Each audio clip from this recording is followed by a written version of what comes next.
Hello, I'm Nancy from Black Sheep Knitting, and if you haven't joined us before, welcome, and those of you who have been tuning in, thanks for coming back.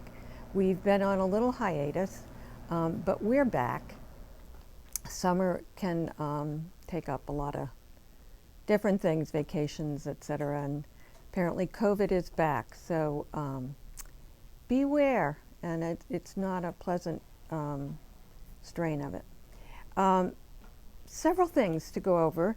I wanted to announce some workshops and thank those people who came to Bruce Weinstein's workshop a few weeks ago. We had so much fun, and he's agreed to come back, and I believe it's October 7th, and he'll have some, he's going to talk about helical knitting, so that's very cool, and some more woven stitches and some other surprises. And of course he brings lunch, which is worth its weight in gold. It's so good.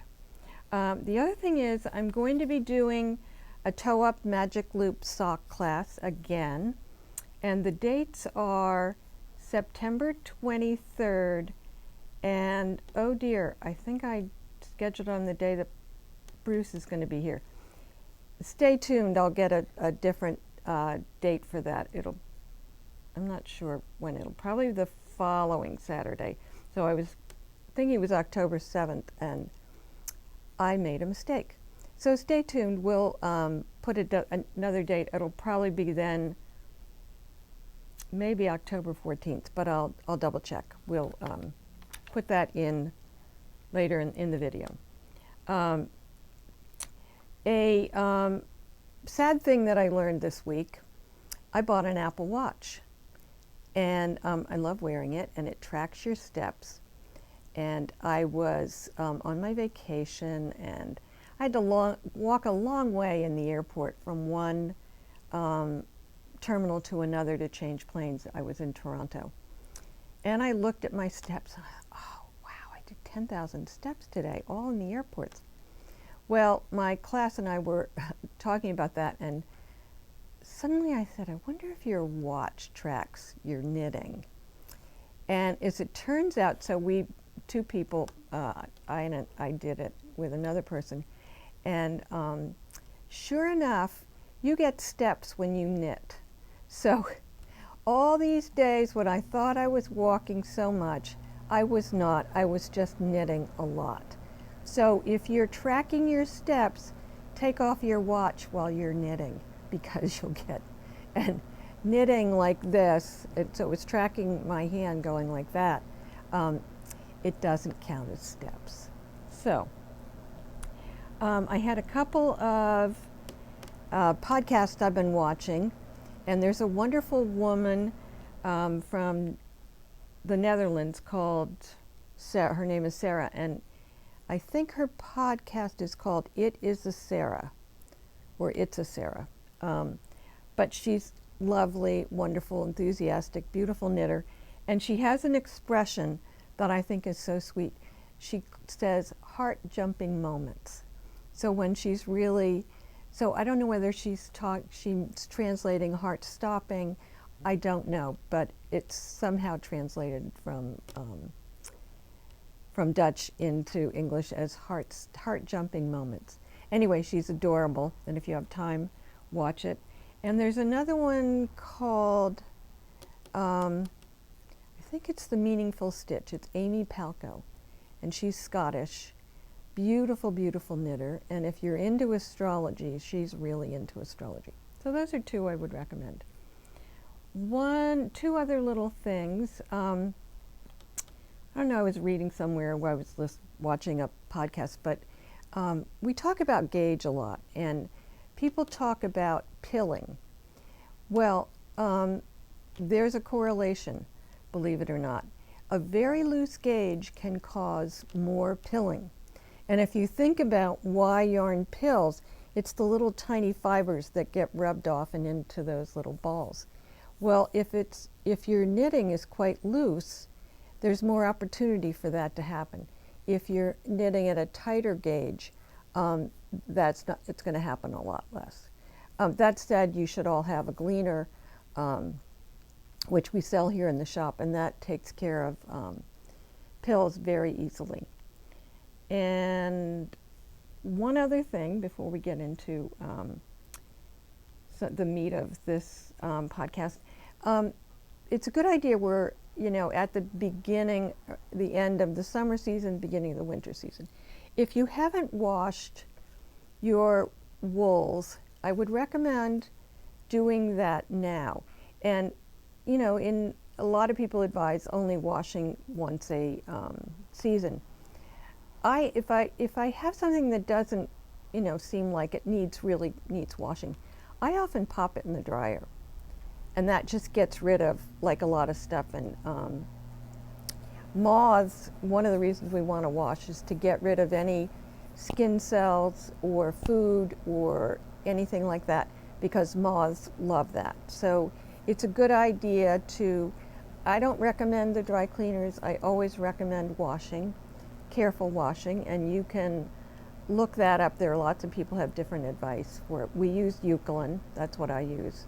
And someone was talking about if you have a yarn that's like a lopey yarn, something that's kind of rough and woolly, you can, I want to say it was somebody from Shetland Islands recommended this, use a little hair conditioner in your washing, and that will soften things up a little bit. So you can try that. I did it once because what was I doing? I think I was blocking, and excuse me, my eucalyptus was in the basement with my dyeing stuff, and I was too lazy to go down to get it. So I tried a little hair conditioner. It worked great. So one of my staff had a fabulous idea, although I should tell you I just ordered a ton of new yarn for this coming season. So you are going to be amazed at how many great things we have. But we had a thought that maybe we should listen to our customers and what they would like. So we're going to suggest to you that you can write in the comments, that's in the comments below, 3 yarns you'd like us to carry. So, and of course, there are a lot that we can't get for whatever reason, or they don't sell on wholesale, but we'll look through all of those and we'll pick 1 or 2, depending on what comes through and what we can actually get. But we thought it's not a bad idea to find out what our customers, we know what we like, but we should also listen to you. So that said, I have keeping up with our how to be a better knitter, I thought I would show you how I join in the round. Now, a couple things about joining in the round. You don't want to twist. So a twist would be if you twisted this and put it in the round, joined it in the round, you'll have a twist. The good news is in the first 2 rounds you can untwist it by just moving your needle around and untwisting. And it'll cause a little dent maybe in the cast on, but you can make up for that when you're weaving the end in. So I'm making this hat, and I'm making it with Rasta, which is a super bulky yarn, and it's called the Falmouth Super Bulky Hat. It's a free pattern on Ravelry. So what I've done, it said to cast on 50 stitches. So what I did was cast on 51, 1 extra stitch. So I have I have a long tail I need to get rid of. I have my working yarn in my right hand, and I'm going to, so I want to join this in the round. So I'm going to take that extra stitch, number 51, and I'm going to, and this is to avoid getting a gap here. I slipped it from the right needle to the left, and I'm going to knit those 2 together. Now, I was very certain to make sure there was no twist, and you can put it down on the table if you want. I've got my yarns going through the wrong way. And check to see if it is. If you have a very long cast on and you're joining the round, sometimes I put a book right on top of the stitches once I get them so that they're not twisted. So that's an idea. So what I'm doing is I'm knitting the first two together, the one I slipped over, and then I can go on knitting. And what it does is it prevents that big gap that you get right there when you first join it in the round. And I can pull the tail a little tighter, and then I can off I go. So that's joining in the round. You should check right away on your first round to be sure that you haven't twisted it. You can, particularly if you've cast on 350 stitches and you have to join it in the round, do you want to redo that cast on? No, you don't. So you can then twist your needle around and get it untwisted in the first or second row. After that, you can't do it. It will show too much. So that's a little tip for today. I wanted to talk about a couple new things, or some things that are back in stock. We had these wonderful hemp therapy cloths. It's for making a washcloth, and there are 3 colors in here. You could do 3 separate ones, or you could stripe them, do anything you want. But they work as an exfoliant. So they, on your face you can scrub or wherever you want to. So these, we have a whole lot of them. They're back in stock. It's a wonderful gift to give somebody who's a knitter, or to knit for somebody else and give it with a bar of like handmade soap or something. It's a wonderful hostess gift. I know somebody who's traveling to Europe and visiting relatives, and she's going to make some to take to them as a gift. So it's a good idea. Quick evening project, you can do it. And we also got more of our Silk 3 Ways. It's a scarf kit. We have the sample in the shop, and we got more of these in more colors. Again, another not a difficult kit or knit, and it's a great summer, fall scarf. So those are back in stock. We got a huge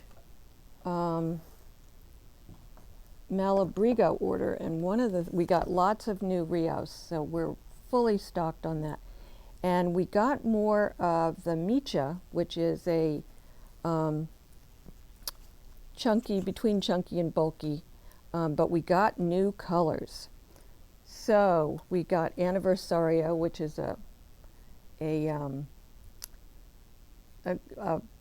these are all standard Malabrigo colors, but it's a gorgeous color. We got Teal Feather, which is one of my favorites. We got, this is Teresa, I think we've had this one before. We got this really fun one, which is called Anemona. I don't know. I wanted to say it's anemone, but it's not. It ends with an A. But that's a fun one. And I think we've had this one before, Lorelei. It's blues and shades of lavender. And green gray, very similar to, this would be nice as a fade, similar to Teal Feather. Could you see these 3 together? Wouldn't that be gorgeous? And then English Rose, which we've had in a lot of other colors. I'm wearing, let me just get these, the Melanie Berg Pink is for Power that she designed after a bout with breast cancer. So I made it in Sammy, and these are the colors I have in stock, but we can get the pink. Sammy is a beautiful Peruvian organic cotton that is just soft as can be. I love wearing this because it's so soft. And I also picked out Lena, which is an incredibly popular yarn for us. It's cotton and linen. And you've seen other things that I've made with this. I love it. But this, if you want to make a pink one. And I think October is breast cancer month. So this would be a good time to do one. So I have that going. And then I wanted to show you some samples that we have in the new samples. So this is Caitlin Hunter from Boylan Knits, Alpine Bloom sweater. I think we may have put it on Instagram, but it's a lovely, lovely sweater. And she also, oh, I know, we also showed yarns for her. She did a hat called Alpine Bloom, which has, I guess, similar. I don't know if the design is similar. Anyway, we did this in a yarn that I just love, which is the Baby Yule Lanette. And this colorway is called Dusty Old Pink. And we paired it with, and I don't know if I have more of this. This is Miss Me, but I think you only need one skein. So I think I just have one skein left, though I have a big order of Spin Cycle coming in a day or two. It might be at my house as we speak. And these, I thought I would show you some other colors in the Baby Yule Lanette. This is a beautiful one called Light Gray Heather. And we have lots of Spin Cycles, so there are lots of things to pair it with. This is a slightly paler pink called Powder Pink, which would be fun. And the wonderful thing about Spin Cycles, they go with every color. Doesn't matter. You can just pick anything and they're beautiful. This one has no color. It's 1050 what? 1053. It doesn't have a name, but it's a medium gray. And this one is kind of a gray-green, forest green. Again, wouldn't that go with that? It's amazing. And this one is 2335. It has no name, but look at that. It's a caramel color. It's beautiful. So, the world is your oyster with Spin Cycle and Baby Yule. Beth, I think I know made this, and it's called Frida. This lovely sweater with the cable in the front, and she made it in Akari, which is one of my new favorite yarns because I'm making the cummerbund sweater in it. It's super soft. It's just a wonderful yarn, and the contents, and I'll show you some of the colors we have, but the contents are really cool. Silk, cotton, mohair, and polyamide, but it's 20% silk and 21% cotton. So the others are just a little bit added. So it's very soft, and if you're one of those people who is scratchy from wool, this is a good yarn for you. It's super, super soft. So this is called Beppu, this colorway. So it stripes, as you could see from the sweater. So we have this colorway, and I think I ordered some new colors to come in. You just won't believe how much yarn I ordered for us for the fall. It's going to be such a fun fall. This one is called Ashaya. I love that, with the blues and the greens. And this one, sometimes you pick up the same one because you think they're the same because they're wound differently, but they aren't. Yasugi. I'm butchering these names, I'm sorry.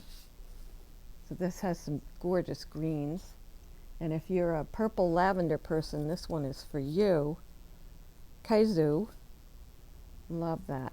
If you will remember, some of you may remember that we made an Andrea Mowry, the Night Shift is the big one, or Shift. I think it's Night Shift is the big one. We made with 2 colors of Akari.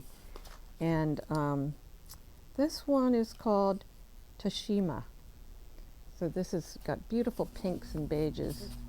So, yeah, and it has, so you may faint at the price because it's $40, but it's got 480 meters.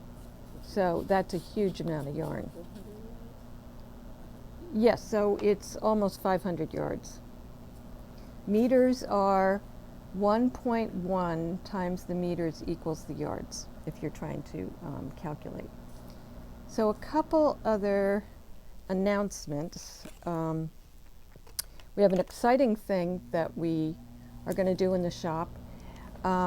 You've all seen the Andrea Mowry Rhinebeck sweater, which is called tessellated something.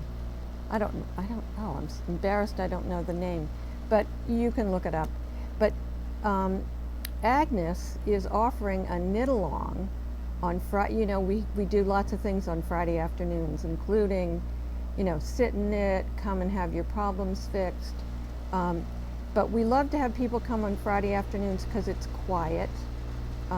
We're air conditioned, so if it's hot at your house, you can hear the air conditioner. If it's hot where you live, come in and be cool. And if you want to, we have lots of yarns for the sweater, and Agnes is going to start hers next Friday. Come 3 o'clock, and we can help you with it. We can help you pick colors, and you can sit and knit. And I'll tell you, if you take 2 hours on a Friday afternoon to sit and knit, you can get a lot done. And if you did it every Friday for the next month, you'll get pretty far. If you're going to Rhinebeck, then if you start it now, you can finish it in time. The last but not least, Maureen is back, Maureen Kelly, our crochet teacher, and she's offering beginning knitting again. And crochet. What's wrong with me? Beginning crochet. And she's going to teach you to make granny squares. Well, granny squares are so hot right now. It's amazing. People are making granny square sweaters, scarves, afghans. Really fun. This is a crocheted shawl. You're not going to learn to do this, but you'll learn the stitches to do this. This is a beautiful shawl that Maureen crocheted in Wool Addicts Footprints, which is a fabulous yarn. And this is called Dragon Belly Shawl. So we have a few spots left. The workshop starts next Saturday morning at 10 o'clock, and it's 10 to 12 every other Saturday for 4 weeks. So I don't have the exact dates, but you can figure it out. And my class is about to start, so I'm going to have to sign off for now. And we have a surprise coming this week, so pay attention to your email. If you get an email from us, you better open it up and look at it, because we have a surprise. It's going to be a good one. So have a wonderful week of knitting, and I'll see you next time. Bye-bye.